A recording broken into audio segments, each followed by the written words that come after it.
RB channel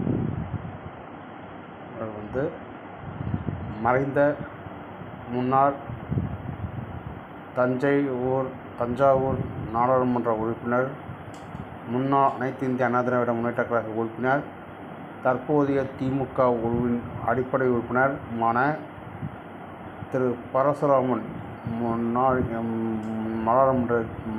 நாடாளுமன்ற உறுப்பினர் அவர்கள் இயற்கையை முன்னிட்டு நமது சேனல் அவருக்கு அஞ்சலி செலுத்துகிறது. We salutes ex-former Tanjavur MP death diminish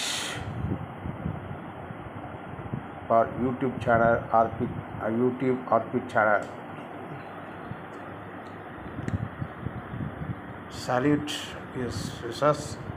Salute his duties in parliaments.